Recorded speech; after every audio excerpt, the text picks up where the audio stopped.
Hello friends, welcome to the Let's Crack NT UGC net channel. मैं Prerna Mishra UGC net qualified हूँ मैं, ठीक है। बीए मैंने अपना मैथमेटिक्स एंड इकोनॉमिक्स से किया है एंड एमए मेरा इकोनॉमिक्स में है and I was former assistant professor at PPN degree college Kanpur university and I have 3 year working experience. आप सभी लोगों का मैं Prerna Mishra India's largest learning platform Unacademy पे बहुत बहुत स्वागत करती हूँ। अगर आप अनअकैडमी को सब्सक्राइब करते हैं फ्रेंड्स, यानी कि अगर आप अनअकैडमी का सब्सक्रिप्शन लेते हैं तो आपको यहाँ पे डेली की लाइव क्लासेस मिलती हैं। लाइव क्लासेस में आप अपने एजुकेटर से चैट कर सकते हैं, जो भी आपके डाउट्स हैं, क्वेरीज हैं, आप उन्हें अपने एजुकेटर से पूछ सकते हैं during live classes, okay.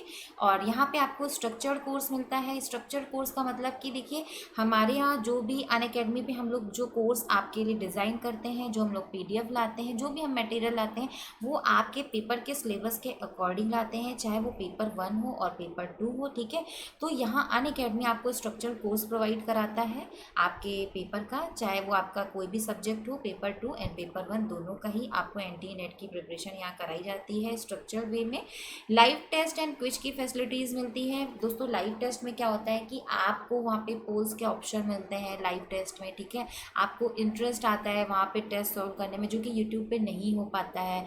And with the help of live test you can evaluate your preparation with our regular mock test and quiz and get detailed analysis on your performance also। आप लोगों ने देखा भी होगा कि जब आप लोग स्पेशल क्लास अटेंड करते हैं तो जो भी हमारे यहाँ जो हम लोग टेस्ट सीरीज लाते हैं उसके आप लोगों को रिजल्ट भी एनालाइज करके आप लोगों को शो करते हैं, ठीक है। तो जिससे आपको इंटरेस्ट भी आता है और आपको ये पता चलता है कि आपने कितनी तैयारी की है। और ये सारी चीज़ें आपके लिए अनलिमिटेड होती हैं, ठीक है।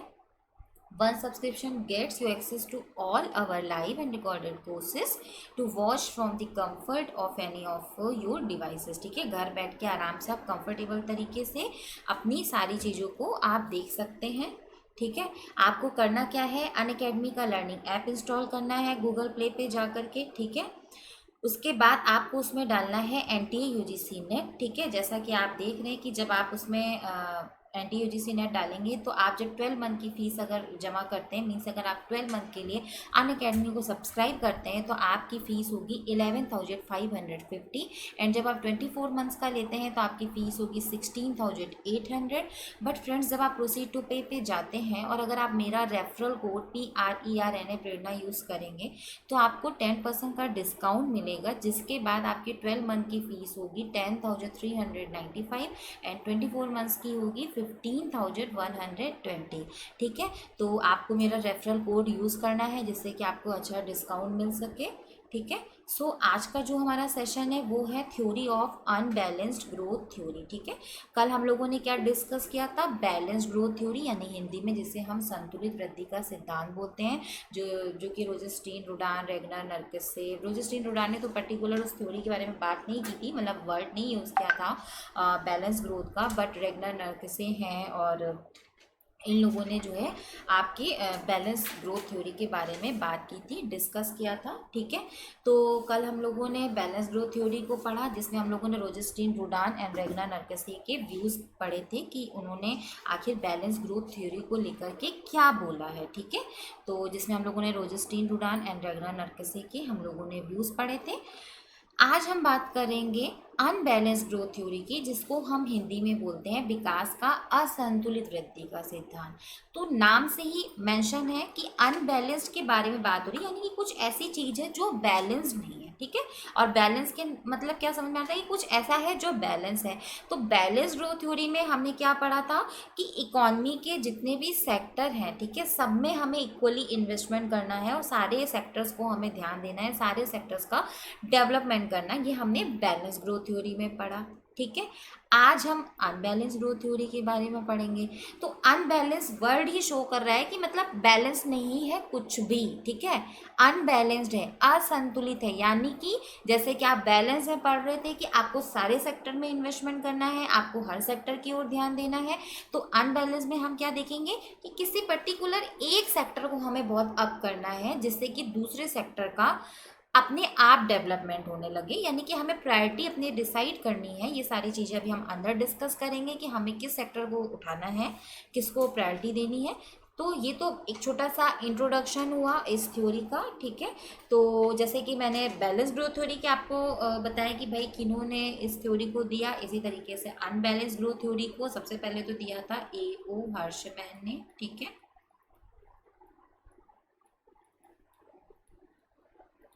A.O. हर्शमैन ने मेन इस सिद्धांत का प्रतिपादन किया है, और उसके बाद सिंगर, ठीक है, और रोस्टो, इन लोगों ने इस थ्योरी का, सिंगर, रोस्टो और हाँ किंडलबर्गर,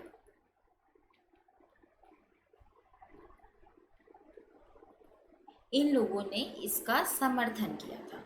मतलब मेन जो इस थ्योरी का कॉन्सेप्ट दिया वो A.O. हर्शमैन ने दिया था, और उसके बाद इस थ्योरी को कि हाँ हम भी इस थ्योरी का फेवर कर रहे हैं, तो फेवर किया था सिंगर, रोस्टो और किंडलबर्गर ने। इन लोगों ने अनबैलेंस ग्रोथ थ्योरी को सपोर्ट किया था। तो अब हम लोग देखते हैं कि भाई जो हर्शमैन जी हैं उनके अकॉर्डिंग क्या है अनबैलेंस ग्रोथ थ्योरी। तो देखिए, सबसे पहले तो बात ये है कि हम कोई चीज़ क्यों पढ़ते हैं, ठीक है, जो मैं हमेशा डिस्कस करती हूँ। देखो, अनबैलेंस ग्रोथ थ्योरी का कॉन्सेप्ट इसलिए आया कि मतलब अगर हम ये सोचें, मैं अपनी हर क्लास में आपको बताती हूँ कि मैं सबसे पहले इस चीज़ पे फोकस करती हूँ कि हम ये क्यों पढ़ रहे हैं, ठीक है। तो अनबैलेंस ग्रोथ थ्योरी की ज़रूरत इसलिए पड़ी, जैसा कि आप जानते हैं कि ये सिद्धांत भी अल्प विकसित देश यानी कि under develop country, we can say developing country के लिए ही ये थ्योरी ये भी दी गई है। और कल जो हम लोगों ने डिस्कस की थी बैलेंस ग्रोथ थ्योरी, वो भी अल्प विकसित देशों के लिए है, अंडर डेवलप कंट्री के लिए। तो ये अपने में समझने वाली बात है कि जो देश अल्प विकसित है, जिस देश का भी विकास नहीं हुआ है, जो भी विकसित नहीं हुआ है, मीन्स उसके पास रिसोर्सेज उतने नहीं हैं, ठीक है, लैक ऑफ रिसोर्सेज है उसके पास उतनी पूंजी नहीं है, उसके पास उतने साधन नहीं है अपने देश को विकसित बनाने के लिए, इसलिए वो देश पिछड़ा हुआ है, इसलिए वो देश अल्प विकसित है। तो अब जब अल्प विकसित देशों के पास पूंजी का अभाव है, अन्य जो फैक्टर्स ऑफ प्रोडक्शन है, रिसोर्सेज हैं, उनकी कमी है, तो वो हर्षमैन ने बोला कि भाई कैसे वो बैलेंस ग्रोथ को अडॉप्ट कर सकते हैं, बिकॉज बैलेंस ग्रोथ के लिए बहुत ज़्यादा लार्ज स्केल पे आपको इन्वेस्टमेंट की ज़रूरत पड़ेगी, ज़्यादा पैसों की ज़रूरत पड़ेगी, क्योंकि आपको हर सेक्टर पे इन्वेस्टमेंट करना है। और अगर आपके पास इतना ही पैसा होता कि आप देश के हर सेक्टर पे आप इन्वेस्ट कर सको, तो फिर आप अल्प विकसित क्यों होते, फिर तो आप विकसित होते। ऐसा किसने माना? A.O. हर्शमैन ने। और आई थिंक उन्होंने कुछ गलत नहीं माना, बिल्कुल सही बात बोली कि अगर वो देश अल्प विकसित है तो वो इसीलिए है क्योंकि उसके पास साधनों का अभाव है, पूंजी का अभाव है ना, उसके पास उतने रिसोर्सेज नहीं हैं अपनी अर्थव्यवस्था को विकसित कर पाने के, इसीलिए वो पिछड़ा है। तो वो कैसे संतुलित वृद्धि के सिद्धांत को अपना सकता है, वो कैसे हर सेक्टर पे इन्वेस्टमेंट कर सकता है? तो हर्षमैन ने बोला कि नहीं देखो, ऐसा नहीं होता है, ठीक है। वो देश अल्प विकसित है तो वो संतुलित वृद्धि के सिद्धांत को नहीं अपना सकता है। तो उसमें उन्होंने ये बोला कि आपको पहले ये करना होगा कि आप विकास का ऐसा मॉडल अपनाएं जो कि अनबैलेंस्ड हो, और जब वो अनबैलेंस मॉडल को आप एडॉप्ट करोगे तो ऑटोमेटिक आपकी इकोनॉमी ग्रेजुअली बैलेंस ग्रोथ की तरफ जाएगी, मूव करेगी। मीन्स आपको अगर ये लगता है कि आपकी कंट्री में मान लो इंडस्ट्रियल सेक्टर उतना डेवलप नहीं है, तो आप पहले उसमें पैसा खर्चा करो। हालांकि उन्होंने एसओसी एंड डीपीए के थ्रू बात की है, यानी कि social overhead capital and direct productive activities जो डीपीए होती हैं, उनके थ्रू उन्होंने ये सारी चीज़ों को समझाने की कोशिश की है कि आपको किसी एक सेक्टर पे ज़्यादा इन्वेस्टमेंट करना है, और उसके एज अ रिजल्ट क्या होगा कि अदर सेक्टर अपने आप डेवलप होगा, बिकॉज एक सेक्टर का जो आउटपुट होगा वो दूसरे सेक्टर का इनपुट होगा, ठीक है, जिसको अभी हम लोग डिस्कस करेंगे forward and backward linkage effect में, ठीक है। तो ये सारी चीज़ें आगे की प्रोसेस है।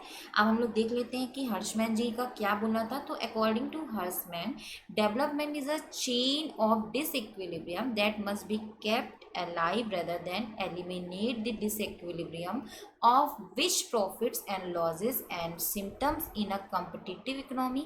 If economy is to keep moving ahead, the task of development policy is to maintain tension and disproperties and disequilibrium, ठीक है। यानी कि हर्षमैन जो है हम लोग बात करें तो ये बोल रहे हैं कि जो विकास है, ठीक है, विकास क्या है, विकास असंतुलनों की एक श्रृंखला है। Development is a chain of disequilibrium. ठीक है, विकास क्या है, असंतुलनों की एक श्रृंखला है और इसी के द्वारा विकास किया जाता है। ठीक है, और असंतुलनों की जो श्रृंखला है वो ही विकास को आगे बढ़ाती है, ऐसा हर्षमैन जी का मानना था कि development is a chain of disequilibrium that must be kept alive rather than eliminate the disequilibrium of which profits and losses are symptoms in a competitive economy। तो यानी कि उनके अकॉर्डिंग जो विकास है वो असंतुलन यानी अनबैलेंस की असंतुलनों की एक श्रृंखला है। ठीक है, ये बात हर्षमैन ने बोली है। तो उन्होंने ये बात बोली कि अगर हमें अपने देश का विकास करना है तो हमें कुछ इस तरह की नीतियाँ अपनानी होंगी जिससे कि हमारे देश में ये जो असंतुलन स्टार्ट हो रहा है बिकॉज ऑफ अनबैलेंस ग्रोथ, वो असंतुलन खत्म ना हो। अगर ये असंतुलन खत्म हो जाएगा तो विकास की प्रक्रिया रुक जाएगी। तो उन्होंने यही बात पे फोकस किया है अपनी थ्योरी में कि हमें इस तरह की नीतियाँ, इस तरह की पॉलिसीज़ को हमें अडॉप्ट करना है कि ये जो असंतुलन क्रिएट हुआ है ये लॉन्ग टर्म तक सस्टेन करता रहे। ठीक है, अब बात करते हैं कि देखिए यानी कि असंतुलन से संतुलित वृद्धि अपने आप इकोनॉमी में अचीव हो जाएगी। ठीक है, आप जो रोस्टोव रहे थे जिनके बारे में हम लोग पढ़ते हैं कि उन्होंने आत्मस्फूर्ति की 5 अवस्थाओं के बारे में बताया है ना, जिसमें उन्होंने परंपरागत ट्रेडिशनल सोसाइटी के बारे में बात किया है। हम लोग ये सब रोस्टोव जी की थ्योरी में पढ़ते हैं। तो रोस्टोव ने थ्योरी ऑफ अनबैलेंस जो थी उसमें ये अपने व्यू रखे थे कि आत्मनिर्भरता के लिए निवेश की दर, ठीक है, उन्होंने बोला था कि आत्मनिर्भरता के लिए निवेश की दर एटलीस्ट 5% से 10% के बीच में तो होनी ही चाहिए। ठीक है, ये बात रोस्टोव ने बोली कि जो आपके देश में विकास है, जो आत्मनिर्भरता, क्योंकि वो आत्मनिर्भरता की ओर, परंपरागत समाज की ओर जो वो फोकस करते थे 5 अवस्थाओं की कि कैसे विकास को आपको अचीव करना है, तो उसमें उन्होंने ये बात बोली थी कि आपको इन्वेस्टमेंट एटलीस्ट 5 to 10% तो करना ही पड़ेगा और आपको ये इस बात पे फोकस करना होगा कि आपको निवेश से संबंधित उद्योगों का विकास करना होगा। ठीक है, जिससे कि उनमें भी निवेश से संबंधित जब चीज़ों में आप बढ़ा रहे हो, उत्पादन बढ़ा रहे हो, उनका उन उद्योगों का आप विकास कर रहे हो, तो जाहिर सी बात है कि उनमें भी निवेश बढ़ेगा। ठीक है, उत्पादन बढ़ेगा, लाभ बढ़ेंगे, निवेश में और अधिक वृद्धि होगी।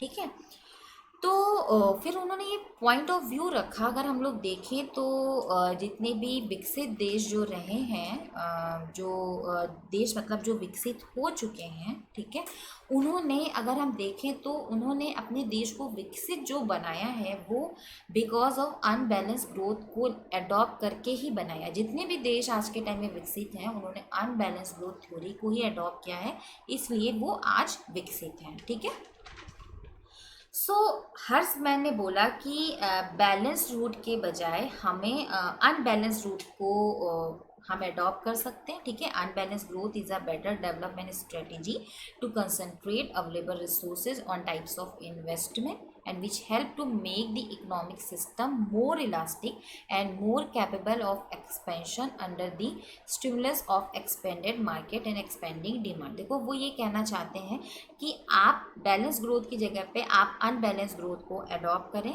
ठीक है, तो यानी कि आपका जो विकास का रास्ता है वो बैलेंस रूट की जगह पे अनबैलेंस रूट का भी हो सकता है और it will lead to economic development. ठीक है, उन्होंने बोला it will lead to be economic development better than balance growth strategy. ठीक है, तो उसमें उन्होंने ये बोला कि आप जब अनबैलेंस ग्रोथ को अडॉप्ट करते हो, अनबैलेंस डेवलपमेंट को आप अडॉप्ट करते हो, तो क्या होगा कि दूसरे सेक्टर्स भी डेवलप होंगे बिकॉज ऑफ लिंकेज इफेक्ट, जिसके बारे में हम अभी डिस्कस करेंगे कि forward linkage effect and backward linkage effect. ठीक है, अभी हम इनको डिस्कस करेंगे।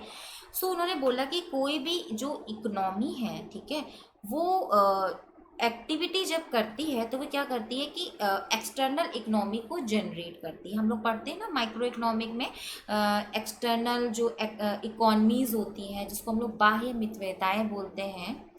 तो जो ये एक्सटर्नल इकोनॉमीज़ हैं ये क्या है कि जैसे आप ऐसे सोचो, जो उन्होंने बात की है अनबैलेंस ग्रोथ थ्योरी की, आप कहीं मत जाओ, आप मैं कोटा में रहती हूँ, ठीक है, तो आप कोटा का एक एग्जांपल से समझ सकते हो कि आपके पास बहुत पैसा नहीं है कोटा में मान लो, तो वो एक साथ चीज़ें नहीं कर सकता है। मान लो कोटा सिटी में अगर उतने रिसोर्सेज नहीं अवेलेबल हैं और एकदम से कोई बोल दे कि आपको कोचिंग भी डेवलप करनी है, आपको मेस भी डेवलप करनी है, आपको रोड भी ख़राब है तो आपको रोड भी डेवलप मीन्स आपको हाईवे भी बनाने हैं, अच्छी रोड, कोचिंग के आसपास का अच्छा इन्वायरमेंट, आपको सारी चीज़ें अच्छी बनानी है। तो आप कहोगे मेरे पास इतना इनफ अमाउंट नहीं है कि हम बात, मतलब मैं समझाने की कोशिश ये कर रही हूँ कि आप ये बोलोगे कि भाई इतना अमाउंट नहीं है कि हम हर सेक्टर पे इन्वेस्टमेंट कर सकें। तो ये जो एक्सटर्नल इकोनॉमीज़ है वो क्या शो करती है, बात यहाँ पे जो पैमाने की जो बाह्य मितव्यता है जो हम लोग माइक्रो इकोनॉमिक्स में पढ़ते हैं, उसमें क्या है कि उसमें ये बात है कि जो कि मार्शल ने दिया है, आपको ये भी पता होना चाहिए कि एक्सटर्नल इकोनॉमीज़ के बारे में मार्शल ने बात की थी। तो मार्शल के अनुसार जो बाह्य मितव्यताएं थी वे क्या है कि वे किसी फर्म को उस समय उपलब्ध होती हैं जब स्वयं उद्योग के विस्तार के साथ समस्त उद्योग का विस्तार होता है। मार्शल क्या बोल रहे हैं कि जो बाह्य मितव्यताएं हैं वो क्या है, वो किसी फर्म को उस समय उपलब्ध होती हैं जब स्वयं उद्योग के विस्तार के साथ समस्त उद्योग के उत्पादन का विस्तार होता है। मतलब कहने का ये, जैसा भी मैंने आपको बताया कि आपने कोटा में जैसे आपने क्या किया, सबसे पहले आपने कोचिंग डेवलप कर दी, ठीक है। तो जब ये पता चलेगा कि भाई कोटा में अभी भी होता है कि कोटा में जैसे पहले तलवंडी एरिया में कोचिंग थी, फिर धीरे धीरे और जगह पे कोचिंग बढ़ी। अब इस समय प्रेजेंट टाइम में जो कोटा का आउटर एरिया है, बारा है, कुनाड़ी है, वहाँ पे भी एलन ने क्या किया, अपने इंस्टीट्यूट डालने शुरू किए। तो सबसे पहले काम किसने किया, एलन ने किया, उसने इंस्टीट्यूट्स को वहाँ पे डालना, मतलब नई ब्रांचेस वहाँ पे डालना शुरू किया। बिकॉज ऑफ ये इंस्टीट्यूट के खुलने की वजह से क्या हुआ कि वहाँ पे हॉस्टल्स बनने लगे, ठीक है। हॉस्टल बने, मेस बनी, सैलॉन्स बने कि भाई बच्चों के लिए सैलॉन्स बने, जो भी बच्चों के लिए घूमने फिरने के लिए, पार्क भी डेवलप, खैर पार्क तो पब्लिक उसमें आ जाएगा, खाने पीने के अच्छे रेस्टोरेंट खुले, ठीक है।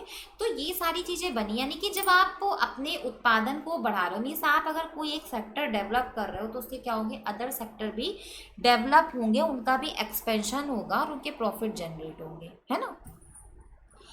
तो अब अगर हम बात करें कि जो मैंने आपको बताया कि अकॉर्डिंग टू एओ हर्शमैन कि आपने कोई भी इकोनॉमिक एक्टिविटी जब आपने स्टार्ट की तो वो क्या करती है, वो एक्सटर्नल इकोनॉमी को जनरेट करती है, बाह्य मितव्यताओं को जनरेट करती है, जो कि मैंने अभी आपको समझाया कि आपने कोई एक उद्योग खोला तो उससे कितने सारे उद्योग अपने आप खुलने शुरू हुए, तो वो एक्सटर्नल इकोनॉमी को जनरेट कर रही है। यानी कि एक इंडस्ट्री स्टार्ट हुई है, उसमें इन्वेस्टमेंट हुआ है, उसकी वजह से दूसरी इकोनॉमी और दूसरे सेक्टर भी डेवलप हुए हैं। बात समझ में आई कि एक इंडस्ट्री डेवलप हुई है, एक इंडस्ट्री में इन्वेस्टमेंट हुआ है जिसकी वजह से और दूसरी इंडस्ट्री भी डेवलप हुई है, उनमें भी इन्वेस्टमेंट इंड्यूस्ड हुए हैं, इन्वेस्टमेंट बढ़े हैं, ठीक है। तो दूसरी तरफ ये इकोनॉमिक जो एक्टिविटी हो रही है, ठीक है, इनकी वजह से किसी और इकोनॉमिक एक्टिविटी का एक तो पॉइंट ऑफ व्यू हो गया कि आपने जो इन्वेस्टमेंट किया, ठीक है, तो उस आपने कोई एक इंडस्ट्री को स्टार्ट किया, दैट मीन्स आपने कोई इन्वेस्टमेंट किया तो उसकी वजह से कोई दूसरी इकोनॉमी या दूसरा सेक्टर डेवलप हुआ।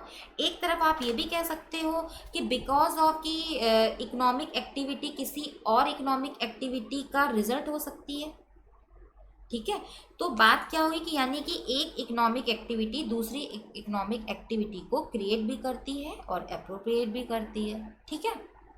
ये सारी बातें हर्षमैन ने बोली। उसके बाद बात आती है कि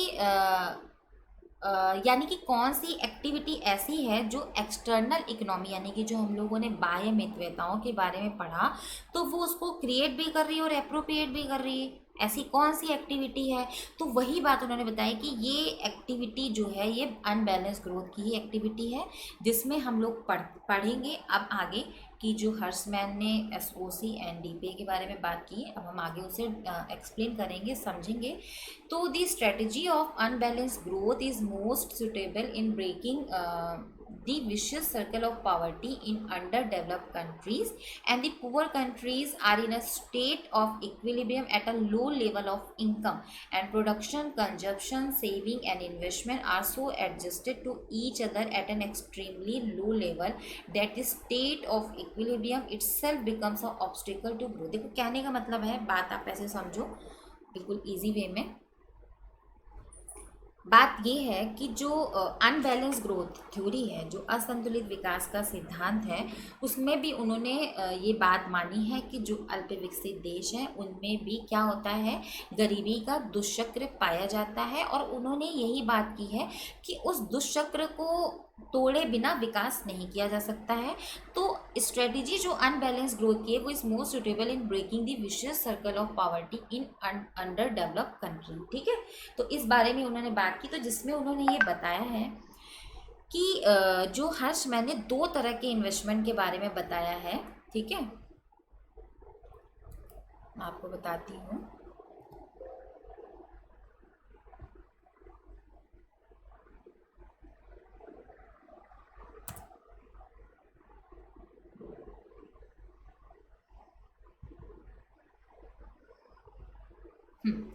तो हर्षमैन जी जो थे उन्होंने एक तो बात की थी एसओसी की, और दूसरी बात उन्होंने की थी डीपीए की। ठीक है, कि एसओसी मतलब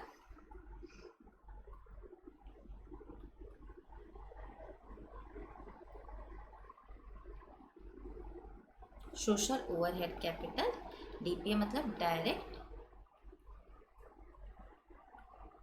प्रोडक्टिव एक्टिविटी। ठीक है, तो उन्होंने ये बात की कि दो तरह के इन्वेस्टमेंट के बारे में बताया, कि एक तो सोशल ओवरहेड कैपिटल के बारे में बताया, एक डीपीए के बारे में बताया। देखो सोशल ओवरहेड कैपिटल में क्या आता है, सोशल ओवरहेड कैपिटल में आप ये मान सकते हैं कि जैसे आप हाईवे बना रहे हो, ठीक है, रोड बना रहे हो, मैं लिख देती हूँ।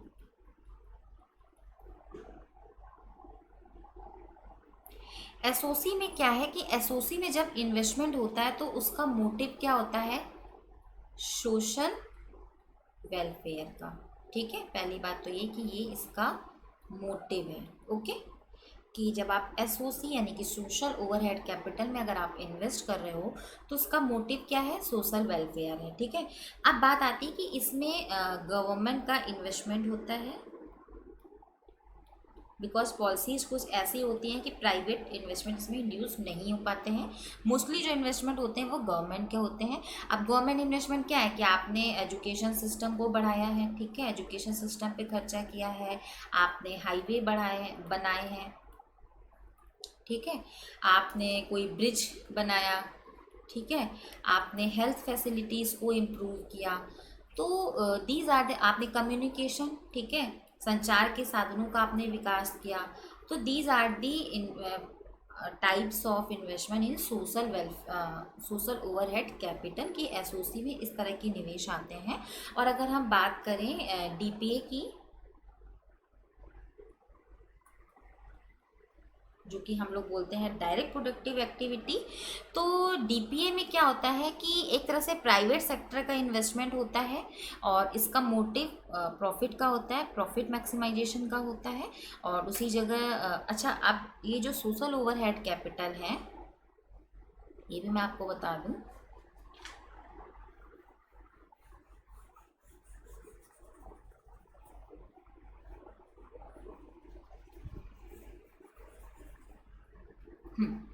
जो एसओसी है ये आपका एक तरह से डाइवर्जन, ठीक है, डाइवर्जन इन्वेस्टमेंट में आता है। ठीक है, और आपका जो डीपीए है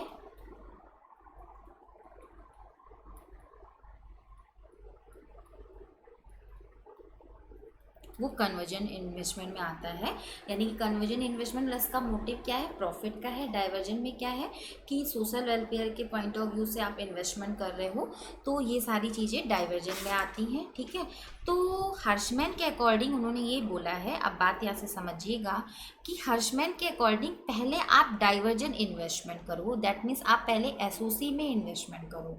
देखो उन्होंने मेन मोटिव क्या है उनकी अनबैलेंस ग्रोथ थ्योरी का, उन्होंने ये बोला है कि आप अगर एसओसी में आप इन्वेस्ट करते हो, ठीक है, आप एसओसी की में इन्वेस्टमेंट को आप अप्रिशिएट करते हो, बढ़ाते हो, उसकी ओर फोकस करते हो, तो डायरेक्ट प्रोडक्टिव एक्टिविटीज़ अपने आप बढ़ेंगी। आप खुद सोचो कि अगर आपने एजुकेशन सिस्टम पे फोकस किया, आपने लोगों को अच्छी तरह से शिक्षित किया, एजुकेशन सिस्टम आपके अच्छे हैं, आपने अच्छे हाईवे का निर्माण किया, अच्छे रोड हैं, अच्छे ट्रांसपोर्टेशन है, हेल्थ फैसिलिटीज़ अच्छी, अच्छे कम्युनिकेशन के सोर्सेज हैं, तो डीपीए यानी कि जो direct productive activities of goods and services है वो अपने आप इंड्यूस्ड होंगी इन्वेस्टमेंट के लिए। ये मेन बात हर्षमैन जी कहना चाहते थे, कि उनका ही मानना था। आप खुद ही सोचो कि अगर रोड अच्छी है, मीडियम ऑफ ट्रांसपोर्टेशन अच्छा है, तो फैक्ट्रीज तो अपने आप डेवलप होंगी ना भाई। फैक्ट्री कहाँ डेवलप हो रही है? कि जहाँ पे अच्छी रोड है, अच्छा कि भाई फैक्ट्री में जो माल बन रहा है उसको एक जगह से दूसरे जगह जाने में के लिए अगर उसको ट्रांसपोर्टेशन के मीडियम अच्छे मिल रहे हैं, कम्युनिकेशन के मीडियम अच्छे मिल रहे हैं, तो वो अपने आप इंड्यूस होगी डीपीए यानी कि डायरेक्ट प्रोडक्टिव एक्टिविटीज़ को करने के लिए, इन्वेस्टमेंट करने के लिए। तो मेन फोकस उन्होंने क्या किया कि आप एसओसी को बढ़ाओ, डीपीए अपने आप बढ़ेगा। बात समझ में आई कि उन्होंने एसओसी के रास्ते को अपनाया है। कि फिर उन्होंने बोला कि अगर आप एसओसी को बढ़ावा देते हो तो उसके थ्रू जो फैक्ट्रीज डेवलप हो रही है, मान लो आप ऐसे कह सकते हो कि आपने अगर शुगर मिल को अगर आपने जैसे रोड आपने बनाया, ठीक है, अच्छे आपने ट्रांसपोर्टेशन के सारे साधन आपने अच्छे किए हैं, तो मान लो कोई जो डायरेक्ट प्रोडक्टिव एक्टिविटीज़ में हम ये कह सकते हैं कि मान लो कोई शुगर मिल है, वो ओपन होती है किसी जगह पे because of good transportation and communication. तो अगर शुगर मिल वहाँ पे हुई है तो हो सकता है कि उससे रिलेटेड जो शुगर का यूज, जैसे बिस्किट है, ठीक है, शुगर केन जो हम लोग यूज़ करते हैं, ठीक है, शुगर सिरप जो आते हैं, जो उसके सिमिलर जो इंडस्ट्री है मैं उनके बारे में बात कर रही हूँ, तो वो भी डेवलप होंगी बिकॉज आपके ट्रांसपोर्टेशन अच्छे हैं, कम्युनिकेशन अच्छे हैं। तो फैक्ट्री जब शुगर मिल डेवलप हो रही है तो उससे रिलेटेड अदर जो फैक्ट्री है वो भी डेवलप होंगी, और ये एक दूसरे के पूरक हो जाएंगे, है ना।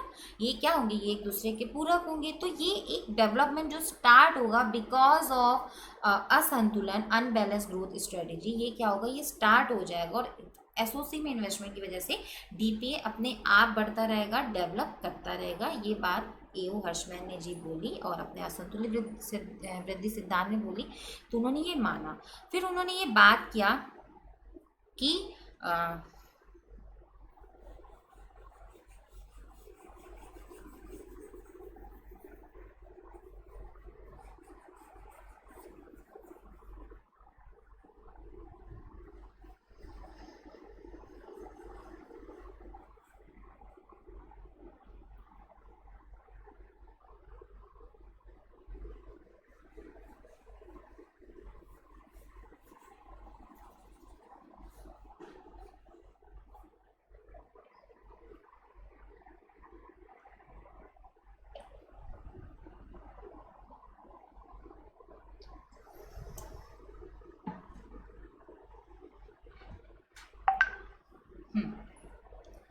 फिर उन्होंने ये बात बोली कि बेसिकली जो अभी मैंने आपको बताया भी था कि जब हम इन्वेस्टमेंट करते हैं तो उस इन्वेस्टमेंट के दो प्रभाव होते हैं। इस बारे में हर्षमैन ने बोला कि जब आप इन्वेस्टमेंट कर रहे हो तो उसके दो प्रभाव यानी कि दो लिंकेज हम लोग बोल सकते हैं होते हैं।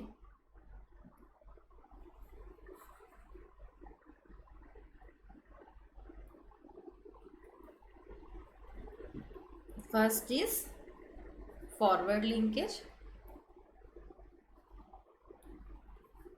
effect and the second is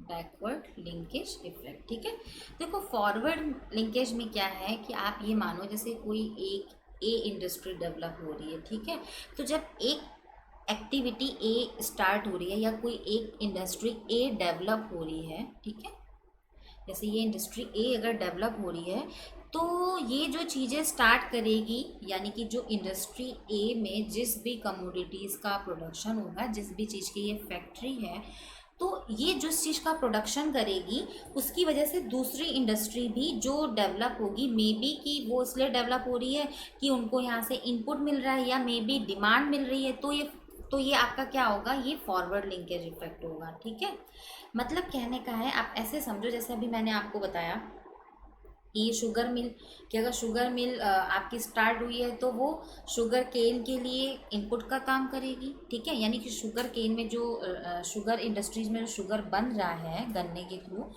तो वो शुगर केन इंडस्ट्रीज में या कोल्ड ड्रिंक में भी हम लोग शुगर का यूज़ करते हैं।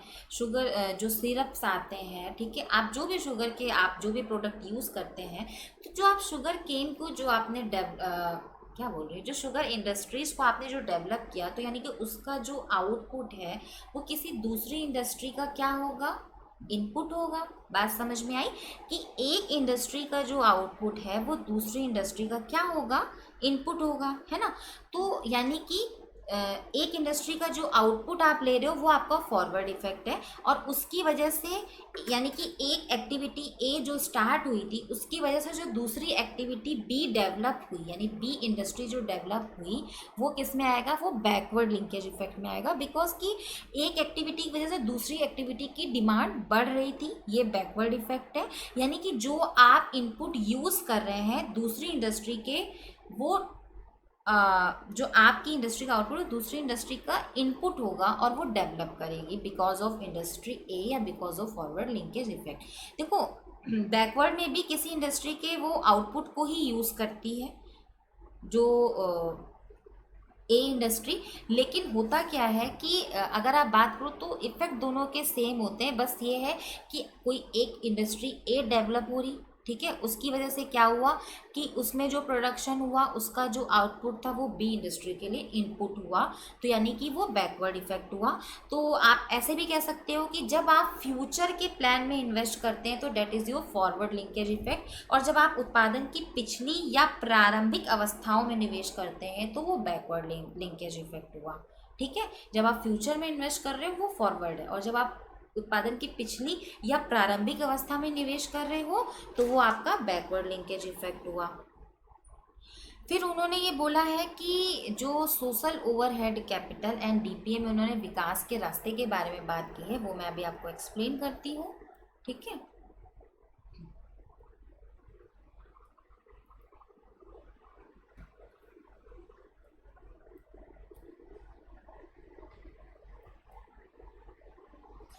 हाँ, according to Professor Hersman, the series of investment can be classified into two parts. Convergent series of investment, it implies a sequence of creation and appropriation, जो भी मैंने आपको बताया कि of external economies. Therefore, investment made on the project which appropriate more economies than they create is called convergent series of investment. भाई convergent में अभी मैंने आपको बताया कि convergent series that means कि आप डीपीए में निवेश कर रहे हो, ठीक है, जो प्रॉफिट के एक्सपेक्टेशन है, जो प्रॉफिट में फोकस कर रहे हैं, तो इसकी वजह से क्या होगा कि प्राइवेट सेक्टर का जो इन्वेस्टमेंट वो इसमें आता है कन्वर्जेंट सीरीज में, और ये आपके डीपीए में, ठीक है। डाइवर्जेंट सीरीज में अभी मैंने आपको पूरा बताया कि जो कि एसओसी से रिलेटेड है, पब्लिक एजेंसीज का, इसमें आप एक बार पढ़ सकते हैं कि refers to the project which appropriate less economies than they create, ठीक है। It refers to the project which appropriate less economies than they create, ठीक है। अभी मैंने जैसे आपको एक स्टेटमेंट बताया था कि यानी कि कौन सी इकोनॉमिक एक्टिविटी ऐसी हैं जो एक्सटर्नल इकोनॉमी को क्रिएट करती हैं और अप्रोप्रिएट भी करती हैं। तो जो डाइवर्जेंट सीरीज ऑफ इन्वेस्टमेंट है, it refers to the project which appropriate less economies than they create, ठीक है। And these two series of investment are greatly influenced by particular motives. For instance, convergent series of investment are influenced by profit motive which are undertaken by the private entrepreneurs, ठीक है। Conversion series के बारे में बात हुई, and the latter is influenced by the objective of social desirability and such investment are undertaken by the public agencies, okay.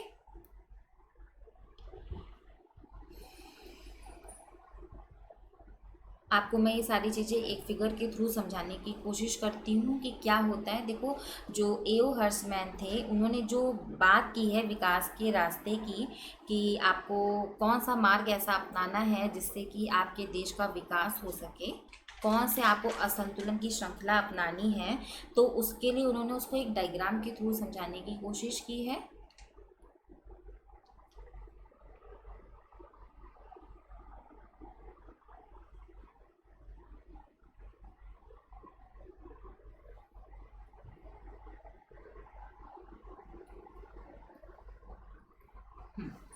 आप x axis पे social overhead capital ले लें, वाई एक्सिस पे आप डीपीए ले लें, डायरेक्ट प्रोडक्टिव एक्टिविटीज़, ठीक है।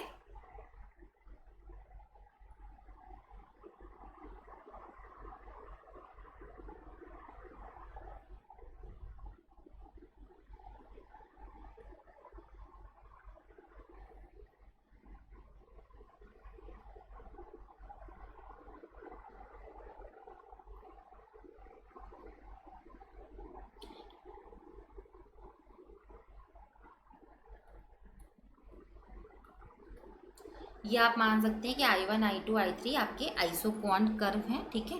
अब आइसोक्वांट कर्व क्या होते हैं? Isoquant curve a level of output show करते हैं। आइसोक्वांट कर्व कि भाई कितना उत्पादन हो रहा है एक्स और वाई वस्तुओं के संयोग से, यही आपके आइसोक्वांट यानी कि सम लागत वक्र हिंदी में बोलते हैं। ये शो करते हैं कि एक्स एंड वाई कमोडिटीज़ के कॉम्बिनेशन से आप कितनी वस्तुओं का उत्पादन कर रहे हैं, और अगर यही बात इंडिफरेंस कर्व की होती तो आप कितनी वस्तुओं का उपभोग कर रहे हैं, ठीक है।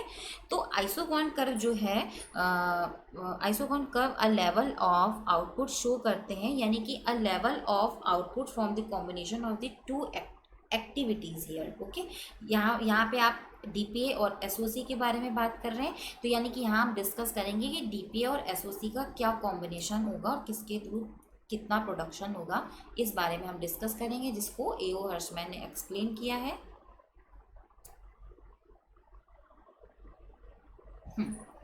देखिए, अगर आप बात करें तो ये एक लाइन यहाँ पे है,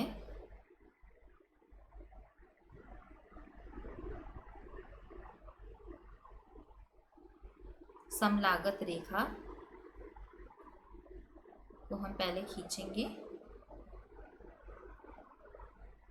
ठीक है। ये होती 45 डिग्री की ही है, थोड़ी तिरछी बनी है, जो दोनों में इक्वेलिटीज़ को शो करती है, ठीक है। तो ये आपकी वो क्या कर दिया मैंने, वो सॉरी सॉरी, मैं फिर से बना देती हूँ।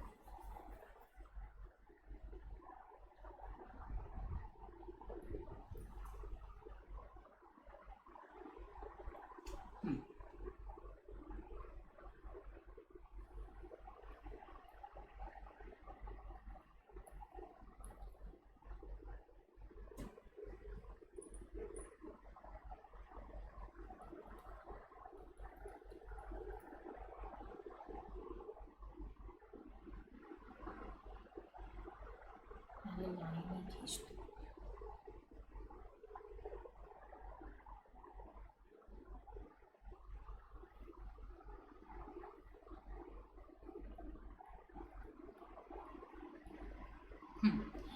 अब देखिए, अगर हम यहाँ पे बात करें कि अगर आप यहाँ पे पॉइंट्स को ले लेते हैं, लाइक ए बी सी, ठीक है।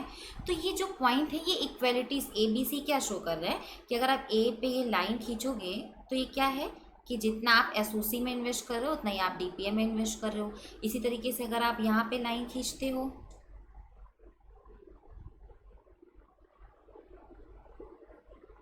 बी पॉइंट से, तो यानी कि ये इक्वेलिटी शो कर रहा है कि जितना आप एसओसी में इन्वेस्ट कर रहे हो उतना ही आप डीपीए में इन्वेस्ट कर रहे हैं, ठीक है।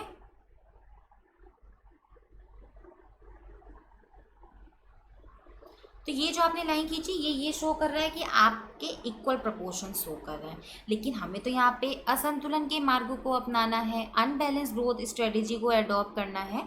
तो सो हम यहाँ पे क्या करेंगे, तो हर्षमैन ने बोला कि अगर आप ए से बी की ओर जा रहे हो तो मतलब आप इक्वल प्रपोर्शन में इन्वेस्ट कर रहे हो एसओसी एंड डीपीए में, लेकिन आपको तो ऐसा रास्ता नहीं अपनाना है। तो उन्होंने ये बोला कि आप ऐसा करेंगे कि आप सपोज आपने अगर एसओसी में ही ज़्यादा इन्वेस्टमेंट किया, ठीक है, सोशल ओवरहेड कैपिटल में आपने ज़्यादा इन्वेस्ट किया, तो आप क्या करोगे, ये जैसे ए पॉइंट है, तो उन्होंने ये बोला कि विकास का मार्ग कैसा होगा, कुछ ऐसा होगा कि आप ए से, लाइक वी कैन से, आप ए डैश पे आओगे, ठीक है। मीन्स आप ए से बी पे नहीं जा रहे हो, बिकॉज अगर आप ए से बी पे जाते तो आप इक्वली प्रपोर्शन में आप करते, ठीक है, कि आप जितना एसओसी में इन्वेस्ट कर रहे हो उतना ही आप डीपीए में इन्वेस्ट करते। बट उन्होंने असंतुलन के मार्ग को अपनाया है, तो समझिएगा यहाँ पे इस बात को कि वो बात ये कह रहे हैं कि अगर आप एसओसी में ही ज़्यादा इन्वेस्ट कर रहे हो, तो आप ये देख रहे हैं कि आप जब ए से ए डैश पे जा रहे हो तो मीन्स आप एसओसी में इन्वेस्टमेंट को बढ़ा रहे हैं। तो उन्होंने बोला कि विकास का रास्ता आपका ऐसा होना चाहिए कि ए से ए डैश आप जाएं, फिर ए डैश से आप बी पे जाएं। ठीक है, बात समझ में आ रही है? थोड़ा सा गंदा हो रहा है, मैं एक तरफ फिर से आप ये लाइन हटा देती हूँ, ठीक है, जिससे कि आपको समझ में आए कि आखिर उन्होंने कौन सा पाथ बताया है अनबैलेंस ग्रोथ का।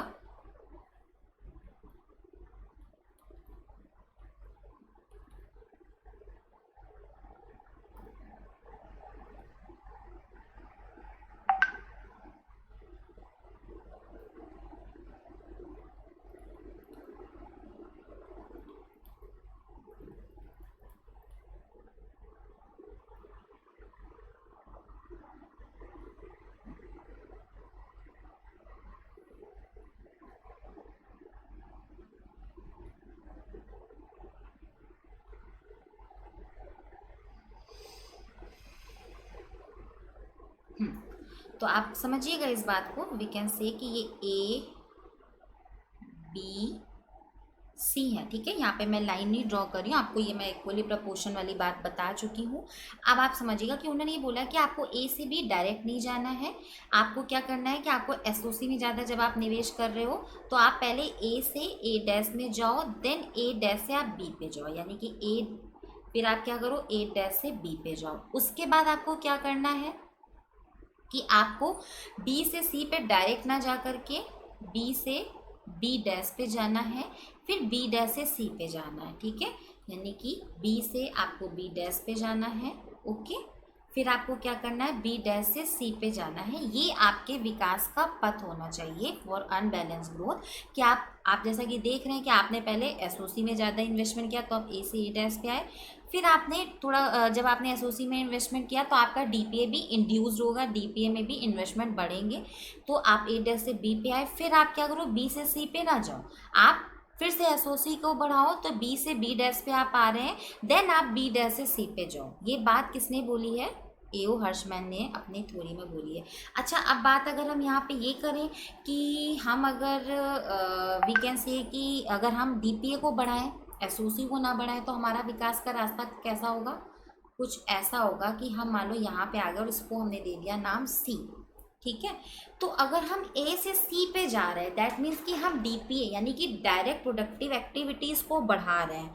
तो देखो, अगर आपने जब एसओसी में ज़्यादा निवेश किया तो क्या हुआ कि इकोनॉमी का जो मूवमेंट हुआ वो हुआ ए से ए डैश से बी से B dash and B dash से सी।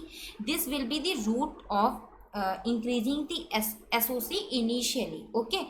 तो अब बिकॉज ऑफ क्रिएटिंग एसओसी, भाई जब आपने एसओसी को क्रिएट किया है, आप ए से ए डैश पे गए हो ए से बी पे जाने की बजाय, तो क्या हुआ कि इंडस्ट्री की बिकॉज ऑफ क्रिएटिंग एसओसी क्या होगा कि एसओसी को जो आप बढ़ा रहे हो, सोशल ओवरहेड कैपिटल बढ़ा रहे हो, तो इंडस्ट्री की डिमांड बढ़ेगी। ठीक है, जब इंडस्ट्री की डिमांड बढ़ेगी तो now will investment will be induce. जैसा मैंने अभी आपको बताया भी था कि जब आप social overhead capital, that means कि आप ट्रांसपोर्टेशन को डेवलप कर रहे हो, कम्युनिकेशन को डेवलप कर रहे हो, आप अच्छी रोड बना रहे हो, हाईवे बना रहे हो, ब्रिज बना रहे हो, तो जब आप एसओसी पे खर्चा कर रहे हो तो डायरेक्ट प्रोडक्टिव एक्टिविटी तो अपने आप इंड्यूस होगी, प्रेरित होगी निवेश करने के लिए बिकॉज ऑफ एसओसी।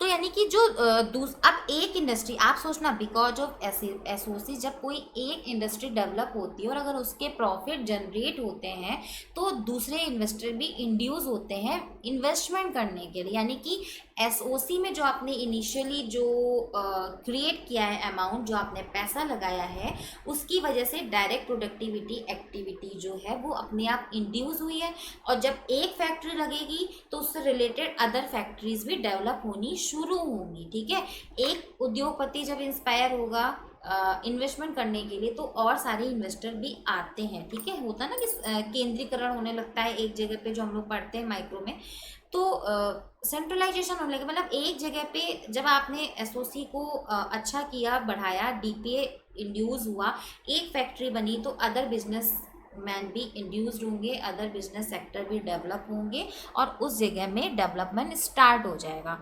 अब अगर हम दूसरा रूट लेते हैं, जैसा मैंने अभी आपको बताया कि हम ए से बी या ए से ए डैश पे ना जाकर डायरेक्ट ए से सी पे जाएं, यानी कि अगर हम डायरेक्ट प्रोडक्टिविटी जो प्रोडक्टिव एक्टिविटी है अगर हम उसको इंक्रीज करते हैं, उसमें पैसा लगाते हैं, तो क्या होगा कि दूसरा रूट मतलब कि हम ए से सी पे गए हैं, ठीक है, कि हम ए से ए डैश पे ना जाके ए से बी पे ना जा कर के हम ए से सी पे गए, तो क्या होगा कि वहाँ पे इन्वेस्टमेंट करने के एक अपने पॉलिटिकल प्रेशर होंगे। ओके, कि मतलब ए से सी में आप जा रहे हो मीन्स डीपीए में आप ज़्यादा निवेश कर रहे हो, this will lead to shortage of SOC. ठीक है, आप जब डीपीए में ज़्यादा निवेश करोगे तो एसओसी की शॉर्टेज होंगी और this strategy depend on political pressure, because आप जो डायरेक्ट प्रोडक्टिविटी जो आप एक्टिविटी बढ़ाते हो उसमें राजनीतिक दबाव भी बहुत सारे होते हैं। तो उन्होंने ये बोला कि आप ऐसा मत करो, ठीक है, आप अगर एसओसी को बढ़ा रहे हो तो भी आपका इकोनॉमी ग्रो करेगी, आप डीपीए की ओर मत फोकस करो। आप एसओसी के मार्ग को अपनाते हो, विकास के इस संतुलन पथ को अपनाते हो, तो डीपीए तो अपने आप डेवलप करना शुरू होगा because of SOC, because of good highway, good communication, good transportation, DPA अपने आप डेवलप करेगी। यानी कि ये आपकी जो अनबैलेंस ग्रोथ की जो स्ट्रेटजी है, जिसमें आप एक एक्टिविटी में आप इन्वेस्ट करते हो तो दूसरी एक्टिविटी में इन्वेस्टमेंट हो जाता है एज अ रिजल्ट। ठीक है, तो अकॉर्डिंग टू हर्षमैन कि if you take the diversion route, वो ज़्यादा अच्छा है। डाइवर्जन रूट मतलब क्या हुआ कि वो बोल रहे if you take the diversion route in comparison to convergent route, तो मीन्स कि if you creating the SOC या if you increasing the SOC in comparison to DPA, तो ये रूट विकास का ज़्यादा अच्छा है बिकॉज SOC डेवलप होगा तो DPA अपने आप डेवलप होगा और इसमें आपको किसी भी तरह का कोई पॉलिटिकल प्रेशर भी फील नहीं करना पड़ेगा। ठीक है, तो ये सारी बातें उन्होंने अपनी थ्योरी में बोली हैं। एक बार हम लोग फिर से इस थ्योरी को समझ लेते हैं जल्दी से शॉर्ट में, ठीक है, बिकॉज थोड़ी सी टेक्निकल है थ्योरी, तो आप लोग कंफ्यूज भी हो गए होंगे। देखिए, इस थ्योरी में ये बोला गया है कि अगर हम बिल्कुल शॉर्ट में बिल्कुल फटाफट एक बार इस थ्योरी को समझेंगे जिससे कि आपको कोर समझ में आ जाए इस थ्योरी का, कि देखिए हर्षमैन ने जो थे उन्होंने बैलेंस ग्रोथ थ्योरी को क्रिटिसाइज किया और उन्होंने बोला कि देखो जो अल्प विकसित देश है जहाँ पे आप बैलेंस ग्रोथ थ्योरी को एडॉप्ट कर रहे हो, वहाँ पे तो विकास अल्प विकसित देशों में तो गरीबी का दुष्चक्र यानी कि विशियस सर्किल ऑफ पॉवर्टी पाया जाता है। और वो देश अल्प विकसित है, इसका मतलब है कि उसके पास रिसोर्सेज नहीं है, उसके पास लैक ऑफ कैपिटल है, वो डेवलप नहीं है, इसीलिए वो अंडर डेवलप है। तो आप वहाँ पे बैलेंस ग्रोथ स्ट्रेटेजी को नहीं अपना सकते हो बिकॉज बैलेंस ग्रोथ स्ट्रेटेजी के लिए आपको लार्ज अमाउंट पे इन्वेस्टमेंट की जरूरत पड़ेगी, बहुत ज़्यादा पैसे की जरूरत, बहुत ज़्यादा रिसोर्सेज की जरूरत पड़ेगी जो कि अंडर डेवलप कंट्री के पास नहीं होते हैं। पहली बात तो ये उन्होंने बोली। दूसरी बात उन्होंने ये बोली कि आपको विकास को बढ़ाने के लिए असंतुलनों की श्रृंखला को अपनाना होगा, अनबैलेंस ग्रोथ थ्योरी को अपनाना होगा। अनबैलेंस ग्रोथ थ्योरी का मतलब ही यही हुआ कि आप ईच सेक्टर पे फोकस ना करके किसी एक सेक्टर को ऊपर उठाने की अप करने की कोशिश कर रहे हो और आप ये बोल रहे हो कि आप एक सेक्टर पे फोकस करोगे, आप किसी एक क्षेत्र का, एक सेक्टर का अगर आप विकास करोगे तो उसके बिहाफ में अदर सेक्टर अपने आप डेवलप होने स्टार्ट होंगे in according to unbalance growth theory we can say Hirschman. ठीक है, तो जिसमें उन्होंने ये भी बात की इकोनॉमिक के जो एक्सटर्नल इकोनॉमीज़ हैं उसके बारे में भी उन्होंने बात की कि जब आप कोई एक उद्योग का विस्तार करते हो तो क्या होता है कि किसी एक फर्म को अगर आप उस समय जो आप काम पे लगा रहे हो उसका अगर आप एक्सपेंशन कर रहे हो, उस उद्योग का विस्तार कर रहे हो, तो उससे रिलेटेड अदर उद्योग का, समस्त उद्योगों का भी विकास शुरू होगा जो कि आपके पैमाने की बाह्य मितव्यताएं हैं। तो इसकी वजह से आपका जो असंतुलन है वो और बढ़ना शुरू होगा। ठीक है, बिकॉज ऑफ एक्सटर्नल इकोनॉमीज़। तो उसमें उन्होंने ये बोला है कि दो तरह के इन्वेस्टमेंट के बारे में उन्होंने बताया, जैसा मैंने अभी आपको समझाया था कि एसओसी एंड डीपीए के बारे में। SOC we can say divergence series, ठीक है, जिसमें आपके सोशल ओवरहेड कैपिटल यानी कि ट्रांसपोर्टेशन, कम्युनिकेशन, एजुकेशन, ठीक है, ये सारी चीज़ें आती हैं। और दूसरा रास्ता था डीपीए का, यानी कि दूसरा इन्वेस्टमेंट उन्होंने डायरेक्ट प्रोडक्टिव एक्टिविटीज़ का बताया है जो कि कन्वर्जेंट सीरीज उन्होंने बताया है कि उसमें उन्होंने ये बोला है कि ये जो इसका जो मोटिव होता है ये प्रॉफिट मैक्सिमाइजेशन का होता है, ठीक है, प्रॉफिट के लिए होता है ये सारी चीज़ें इसमें। तो उसमें उन्होंने जो फोकस किया है वो उन्होंने एसओसी पे फोकस किया है, और उन्होंने दो तरह के इफ़ेक्ट के बारे में बताया है कि जब आप इन्वेस्टमेंट करते हो तो उसके दो प्रभाव होते हैं, एक होता है फॉरवर्ड लिंकेज इफेक्ट और दूसरा होता है backward linkage effect. Forward linkage effect में क्या होता है कि जब आप कोई एक इकोनॉमिक एक्टिविटी या कोई एक इंडस्ट्री ए को आप डेवलप कर रहे हो तो उसका जो आउटपुट होगा वो जाहिर सी बात है किसी दूसरी इंडस्ट्री का इनपुट होगा, ठीक है। तो यानी कि आप एक ए इंडस्ट्री को अगर आप डेवलप कर रहे हो तो बिकॉज ऑफ हिज आउटपुट एक दूसरी इंडस्ट्री डेवलप होगी जो उसका आपका आउटपुट उसका इनपुट होगा, तो ये बैकवर्ड लिंकेज इफेक्ट है। यानी कि जब आप भविष्य की परियोजनाओं पे व्यय कर रहे हो वो फॉरवर्ड लिंकेज इफेक्ट है, जब आप उत्पादन की प्रारंभिक या पिछली अवस्था में सोच रहे हो निवेश करने का तो वो बैकवर्ड लिंकेज इफेक्ट है, ठीक है, इन शॉर्ट में।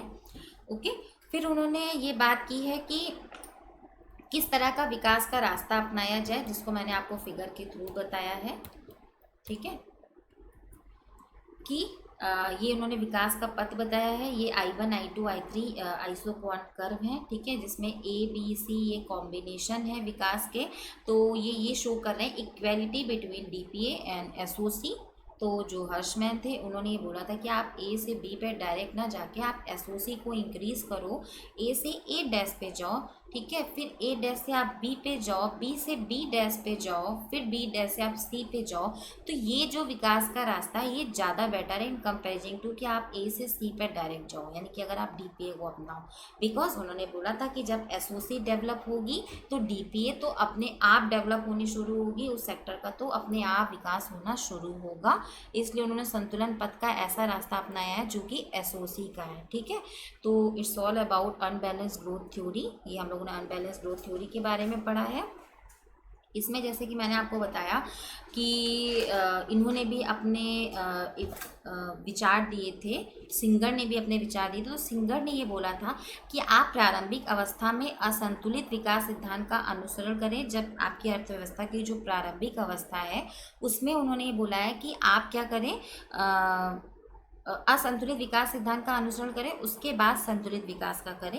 क्योंकि स्टार्टिंग स्टेज में उन्होंने बोला था कि जो अंडर डेवलप कंट्रीज़ हैं उनमें क्या होता है कि मांग और पूर्ति बराबर नहीं होती है। अंडर डेवलप कंट्री में हम लोग क्या पढ़ते हैं कि डिमांड बहुत कम होती है in comparison of supply because of income level low, ठीक है। तो वहाँ पे लोगों की आय इतनी नहीं होती है, इसलिए पूर्ति क्या होती है, मांग के बराबर नहीं होती है। साधन जो होते हैं वो बेलोचदार होते हैं, यानी कि इन इलास्टिक होते हैं अल्प विकसित देशों में। इसलिए उन्होंने बोला था कि आप इनिशियल स्टेज में अनबैलेंस ग्रोथ थ्योरी को स्ट्रेटेजी को एडॉप्ट करें और उसके बाद आप बैलेंस को करें। जब आप अनबैलेंस को एडॉप्ट करोगे तो बैलेंस ग्रोथ अपने आप होने लगेगी, ठीक है। तो ये सारी बातें आपकी अनबैलेंस ग्रोथ थ्योरी की थी। आज की क्लास लाइव नहीं हो पाई थी बिकॉज ऑफ इंटरनेट इशू, ठीक है।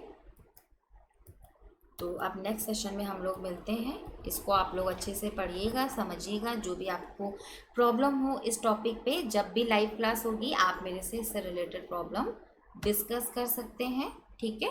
तो अब नेक्स्ट क्लास में, लाइव क्लास में हम लोग मिलेंगे, मैं आपसे मिलूँगी। आप इसको पढ़िएगा अच्छे से, जो भी आपके डाउट हों, क्वेरीज हों, आप उन्हें नोट डाउन कर लीजिएगा और मेरे से पूछिएगा, ठीक है।